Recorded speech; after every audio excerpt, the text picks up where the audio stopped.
Hello, my royal lovelies. Welcome back to the channel, and of course, welcome as always to my home. What is that I can smell? Oh, that's right. It's the sweet smell or scent of failure. Maybe they could market that into a scent.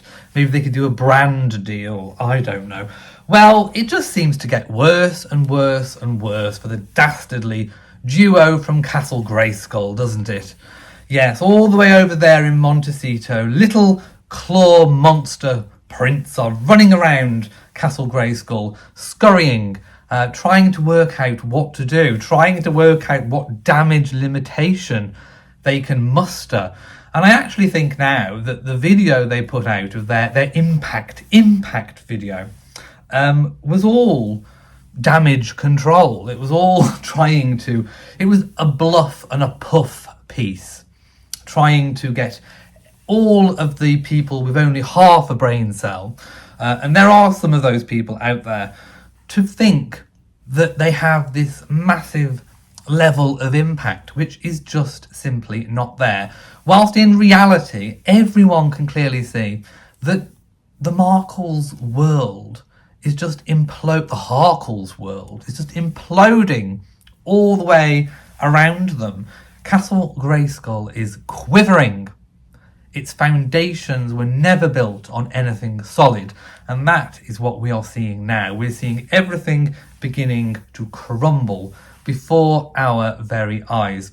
It's true, they have around about $8 million in donations from previous years, the previous period, but 2 million in donations, 2.6 million in costs, leaves them over 500,000 in the red. This is not good. I liken it very, very much to the Titanic. Bless their poor souls.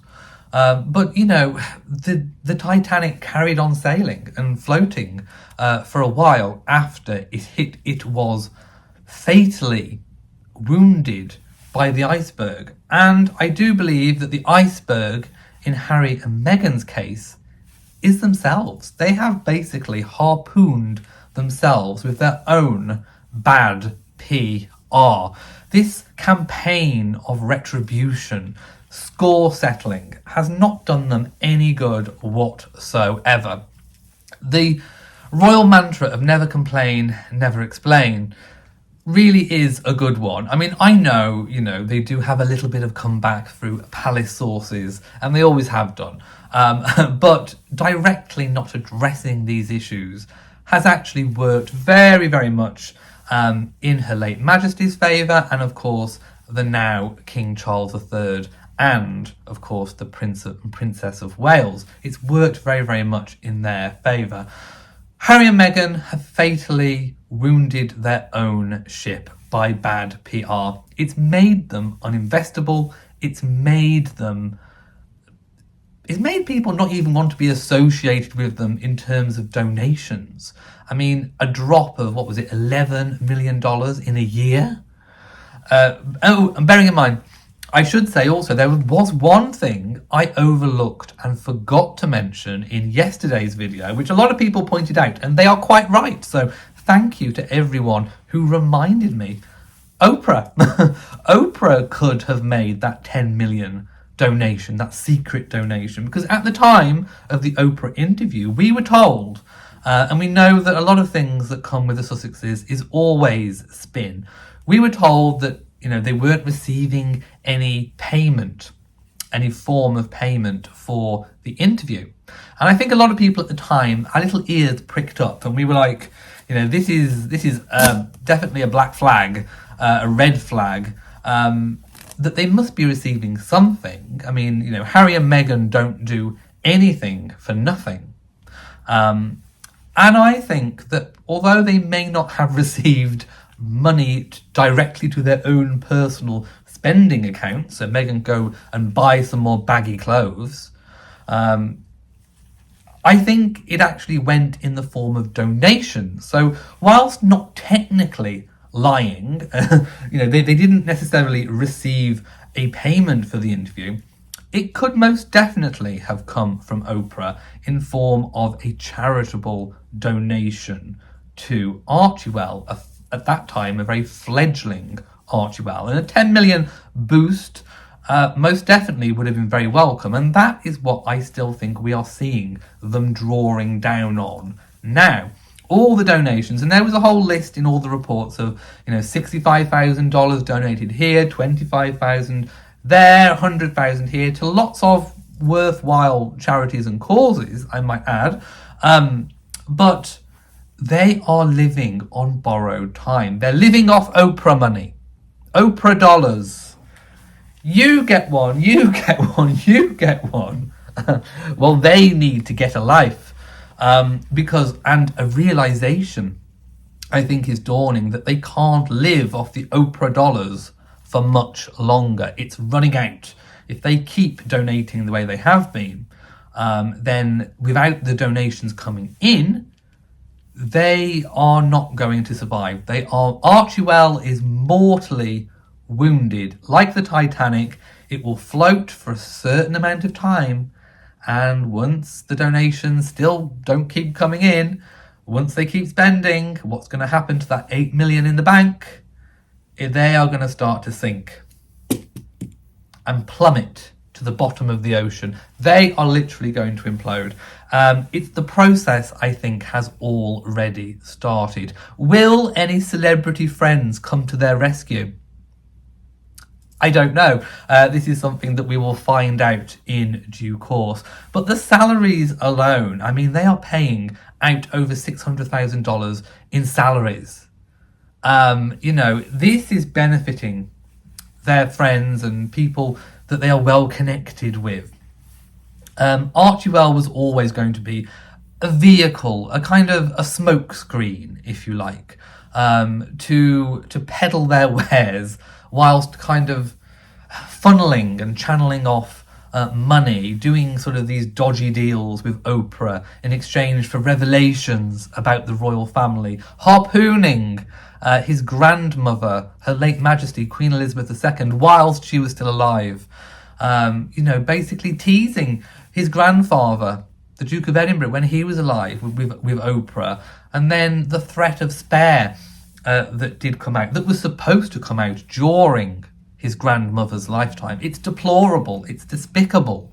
It's absolutely despicable. And all the cackling that's going on in Castle Grayskull in Montecito, I'm sure is now fading into whimpers of what on earth are we going to do? And that's what I think we saw with the impact statement. Not only did they want to, poo-poo Catherine's baby bank video, I think they also wanted to deflect from what is blatantly obvious in the accounts that came out, is that they are failing.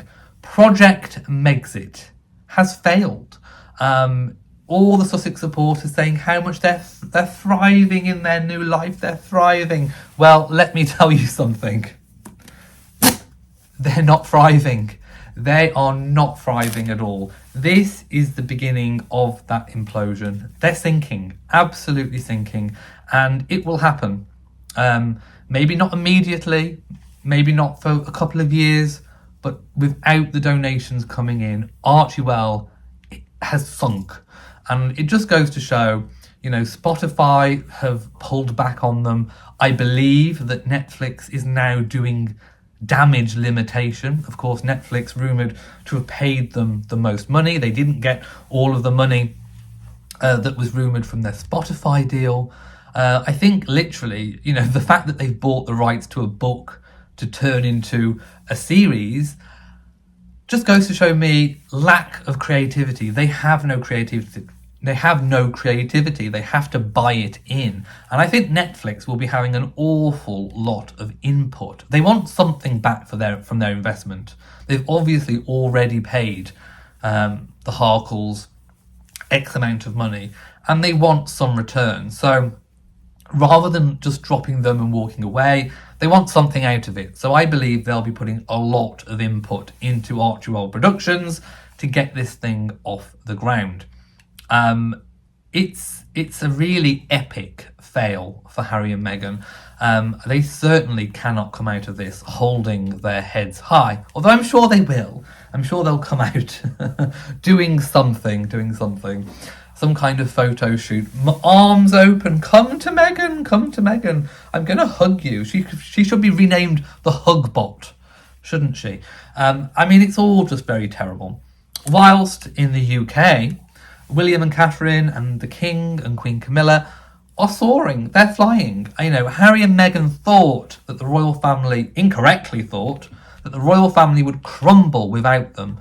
They overestimated their value to the royal family. They did have value. They most definitely, with Meghan coming into the family, they had a more broad, wide appeal, especially in the Commonwealth. Missed opportunity? Most definitely, but not the fault of the royal family, entirely the fault of the ambitions of Harry and Meghan. They had a chance and they blew it. That year in review that I keep mentioning it, that year in review was for them to reflect. And I think Her late Majesty, thought and hoped that they would reflect and see sense. They did not. They still insisted on their appeal, independent of the royal family, independent of the crown, independent of the state, independent of the nation. And it's just not proving to work. Their choices are their choices. They chose to move away. They chose to do Oprah. They chose to do Netflix. All the things that have literally harpooned their own PR. It's been an absolute disaster, more disastrous than the Duke and Duchess of Windsor. It is of epic proportions and it's crumbling all around. Project Mexit has not been a success.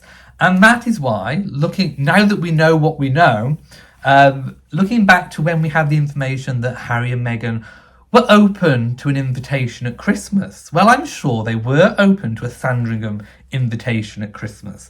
They wanted to get their chops around the roast potatoes and the roast beef or partridge. No, that was not the reason. They did not want to just come and spend time with family. They didn't want to warmly embrace William and Catherine. They didn't want to, I bet she wasn't going to give a big old Meggy hug to Queen Camilla, was she? Oh, no. They did it because they knew that this was coming out. Damage limitation at its finest. Although it's gone completely wrong because everyone can see it for exactly what it is. They want back into the royal family. My senses are there. And I think they want to capitalise on that brand of royal magic again. It must be awful in Harkle land right now. And they were brushed off. They were, they have not been invited to Sandringham for Christmas. Queen Camilla's family is getting invites, but the Harkles absolutely not. They are out. They are in Siberia. They may as well move to Siberia. They are that cold on the royal outskirts, and their royal influence is now practically zero. They are seen as mere on the fringes of royalty. They are seen in the same light as mere celebrities. Nothing wrong with being a mere celebrity, but why would you be a mere celebrity when you can be royal? Harry has walked away from so much. His family, everything he knew, basically his royal work, his royal role. I mean, not that anyone other than the sovereign has a defined role, but the working royals support the sovereign in doing their defined role. So it's all very, very important work. And, how could Harry and Meghan not see the importance of it? How could they not see the level of actual real impact that they could have over a sustained representation of the country and work across the Commonwealth and the nation? They just couldn't see it because they had pound or dollar signs in their eyes. That's all they wanted. They wanted money independently to be able to spend exactly as they wanted to without scrutiny. Well, I said at the time, and I stand by it now, they're still getting the scrutiny. We're scrutinising over it. These documents, came out, and, it just shows what little they are actually doing. And unless they turn around their PR, they are not going to have people who want to donate to their charity. Right, I'm going to read something that came out, and I haven't read all of it myself yet. But the headline grabbed my attention. Harry and Meghan are slammed as two of the biggest losers in Hollywood by Industry Bible after their whiny Netflix documentary. So they are on the list of the biggest winners and losers of 2023. I'm sure you can guess which category they fall in. So among the 11 losers were the Duke and Duchess of Sussex, singled out for their whiny Netflix documentary, whiny biography, and inert podcast. The winners were Taylor Swift, Margot Robbie, and Greta Gerwig. There we go. I mean, they were quite successful people. So, yes, amongst the biggest Tinseltown losers of the year, Meghan's podcast, Archetypes, was dropped by Spotify in June after just one season, and the firm's head of podcast innovation and monetization, Bill Simmons, labelled the couple grifters after their $20 million multi-year deal ended. Of course, they didn't get all of that money, as we know. So their treatment by The Hollywood Reporter was far from effusive, with the publication saying the couple had fled a life of ceremonial public service, I think I said that as well, to cash in their celebrity status in the States, but failed to ignite. Well, I mean, they've ignited a flame under themselves and burnt themselves. I mean, that's one thing they have done. So the Harry and Meghan brand swelled into a sanctimonious bubble, just begging to be popped. And of course, South Park harpooned them. The worldwide privacy tour was, definitely an episode to be watched. And the magazine concluded, still, all the scorn and mockery beats otherwise having to attend 200 plus official royal family engagements a year, which sounds hellish.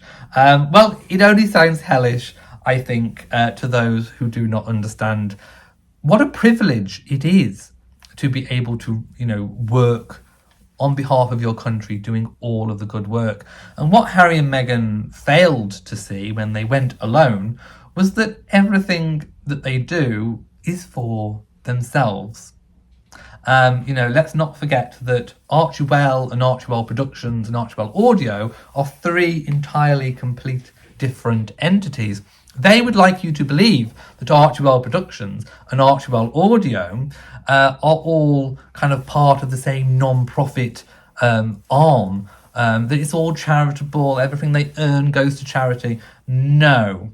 Archewell Productions and Archewell Audio are entirely for their own financial benefit. So we have to remember that. So where does that leave Harry and Meghan? Well, floundering. I mean, they are literally like, going back to the start of this video, it's almost like they're on the Titanic, they're running around, they're listening to the violins playing that final song. The band has struck up, their ship has started taking on water, and they are going down. What will they do next? I mean, that is it. I think they are scrambling, looking for damage limitation, but people are not buying it. Will a rich celebrity friend come to the rescue? Who knows? Only time will tell. Please let me know your thoughts and comments, of course, in the comments section below.